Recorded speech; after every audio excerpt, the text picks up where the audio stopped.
அதிசயங்கள் செய்கிறவர் நம் அருகில் இருக்கிறார். அற்புதங்கள் செய்கிறவர் என்றும் நமக்குள் வசிக்கிறார். 2 நாளாகமம் 20ஆம் அதிகாரம் 26வது வசனத்தை வாசிக்க கேட்போம். 4ஆம் நாளில் பெராக்காவிலே கூடினார்கள். அங்கே கர்த்தருக்கு ஸ்தோத்திரம் செலுத்தினார்கள். ஆதலால் அவ்விடத்திற்கு இந்நாள் வரைக்கும் இருக்கிறபடி பெராக்கா என்னும் பேர் தரித்தார்கள். பெராக்கா என்னும் பேர் தரித்தார்கள். யூதாவின் ராஜாக்களிலே நல்ல ஆவிக்குறி ராஜாக்களில் ஒருவன் இந்த யோசபாத். அவன் கர்த்தருக்கு பயந்தவனாயிருந்தான். ஆண்டவருக்கு பயந்து அவன் மிகவும் கவனமாய் நடந்து கொண்டான். ஆகவே ஆண்டவர் அவனை பல சூழ்நிலைகளை பாதுகாத்து அற்புதமாய் அவனை வழிநடத்தி வந்தார். அந்த யோசபாத்துக்கு இப்பொழுது ஒரு நெருக்கடி வந்தது. என்ன நெருக்கடி என்றால், 3 பெரிய ராஜாக்கள் ஒன்றாக சேர்ந்து வந்தார்கள். 3 பெரிய கூட்டம் யோசபாத்துக்கு விரோதமாக வந்தது.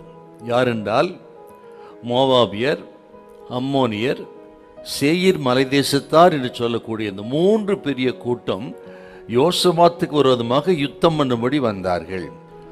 இந்த யோசபாத் இந்த 3 ஜனத்துக்கு எந்த தீங்கையும் செய்யவில்லை. அவர்களோடு எந்த யுத்தமும் பண்ணினது கிடையாது. எந்த தீங்கும் செய்யாத பொழுதே அவர்கள் அழிக்க நினைத்தார்கள்.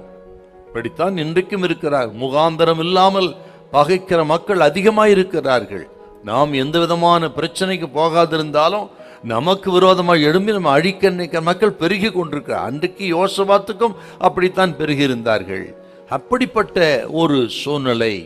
அந்த சூழ்நிலையிலே இந்த யோசபாக்கு இருந்த ஒரே வழி, உடனடியாக செய்ய வேண்டிய வழி என்னன்னு கேட்டா, ஏதோ இராணுவத்தை கூட்டுவது என்பதல்ல. இவன் இராணுவம் சிறிய இராணுவம், அவர்களோடு மோதி ஒன்றும் பண்ண முடியாது. ஆக இராணுவத்தை கூட்டுவதோ, பட்டயத்தை தீட்டுவதோ, ஈட்டியை துலக்குவதோ போன்ற இந்த இராணுவ தளவாடங்களை இராணுவத்தை ஆயத்தப்படுத்துவதல்ல உடனடியாக செய்ய வேண்டியது. அவைகளில் பிரயோஜனம் இருக்காது என்று அவனுக்கு நல்லாவே தெரியும். ஏனென்றால் பெரிய கூட்டம் அவர்கள். ஆகவே யோசபாத் செய்த நல்ல காரியம், ஆண்டவரின் உதவியை நாடி தேசமெங்கும் உபவாசத்தை கோருவித்தான். பார்த்தீங்களா, ஒரு நல்ல ராஜாவுக்கு, தேவ பிள்ளைகளுக்கு அடையாளம், நெருக்கடி வரும்பொழுது, போராட்டம் வரும்பொழுது அங்கே இங்கே உதவி கேட்டு அலைவதை விட்டு ஆண்டவரின் உதவியை நாடினால், பரலோகத்தின் உதவி நாடினால், பரலோகம் ஒரு நாளும் நம்மை கைவிடாது. அந்த தேவ பிள்ளைகள் ஒரு நாள் வெட்கப்பட்டு போக மாட்டாங்க. அது காக்கிற நீங்க நமக்கு எப்பொழுது ஒத்தாசை வரக்கூடிய கல்வாரி நாயகராகிய ஆண்டவர் இயேசுவை நோக்கி பாருங்கள், பரலோகத்தை நோக்கி பாருங்க.